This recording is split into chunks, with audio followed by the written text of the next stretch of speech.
So part 2 on today's walk. Yeah, like I was saying, like everything is a work in progress with everybody. Mine is unique. That's why I do want to share it. I hope, because I'm not anybody special. I've had to learn the hard way with everything, and I'm up and coming. I got so much to give and so much to look forward to, and so much that I can be able to inspire others through my journey, because I've seen, like as I've always said to people, how can I ever judge when I've seen so much? I've seen the good and I've seen the bad. I've felt the bad and I've felt the good.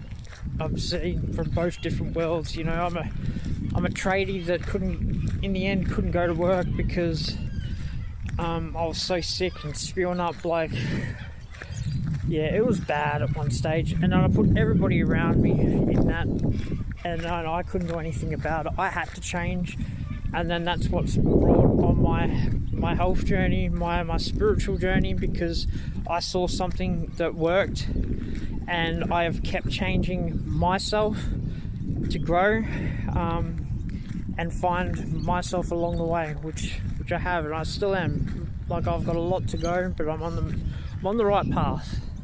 And then that's the most special part about all this spiritual continuation of finding yourself, because that's what you're doing. You're finding yourself. I think we're all supposed to have this in us. We just have to find the right way of what sticks with us, what resonates, because we're all different. We can't go off a set course that we all have to embark on. We have to find it. A lot of people, if you think about it, like all old people, they're in this spiritual journey later on in life, where they're picked up on all this stuff. We're lucky enough to have all this information now to be able to use it and utilize it into our life, and it's exciting because all the information is there. You can become a yogi in a couple of years. I meditate every morning. I swear by it. It's helped me. It helps me a lot, to be honest. I'm not in pain. I can run. I can dance. I love my dancing. I love my music. I live for my music. I live for my fitness now. I live for exploring new avenues of life and who I am. Yoga, I can't say how much and profound it is on your soul, and how much it can change a person and make them in sync with themselves and with their surroundings and with Mother Nature, with Gaia, with everyone, because we are all connected. We are in a collective mind more so now. They reckon that in the last 30 years that the universe has actually dramatically changed, and no one really realized that it's changed.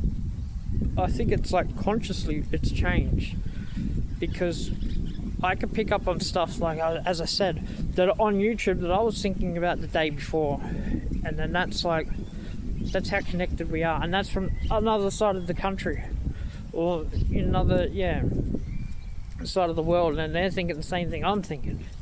That's how cool it is. How cool is that? We're very lucky. We're very privileged. We've got it all here. All the stuff on the internet, there's so many ways to make money, and we all deserve to be happy. We all deserve to win. That's why if I can make one person think differently like me, and just go, maybe instead of just always going for takeaway food, how about I just skip that out and just cook at home and save a bit of money, and then that can be that if I've done that, then I can do maybe I will go for a walk after tea every night, or maybe I will catch the the fitness bug and get into doing some running in that, because it all adds up in the end. That's the thing, all these little bits, and I swear it does. Once you do one little thing, you want to do the next. I gave up thinking negative and thinking all this bad stuff and that the world was against me, and started thinking differently. That changed my mindset to want to be the best version of myself, and to grow, because I want to look at my missus and my kids one day and be able to look back at me and know that I've been the best version of myself, so then I can be the best version then for my kids, and not be a burden, and not be one of them like dudes that's, you know, like hasn't put any work in it, and then like having a midlife crisis because he doesn't know who he is, and he's like worked his life for 30 years and he hates his job and stuck in that for the rest of his life. I don't want that. I want to be happy for the rest of my life. I want my family to be happy for the rest of their life, for the stuff that I've done now. And like, I'm adamant and passionate with it because it means something to me. It really does. Because if I can do it and get out of pain and want to see change because I see change in myself, and then like that change, then anyone can change. Because like, I couldn't even get out of, like, I couldn't even leave my house at one stage. I had to get my parents to go shopping for me because I couldn't even walk at one stage because I was always bent over. Like, I just could not stand properly. Now I can do like, I don't know, like crunches. I can do like 50 morning, 50 pull-ups. I couldn't even do one pull-up, let alone 50. And guess what? It was a slow process of doing that. I'd do 5 and then 10 and then a little bit more, and then just some days I'd be like, nope, don't want to do that. But that's okay. You know, we're all human. We're allowed to have our ups and downs.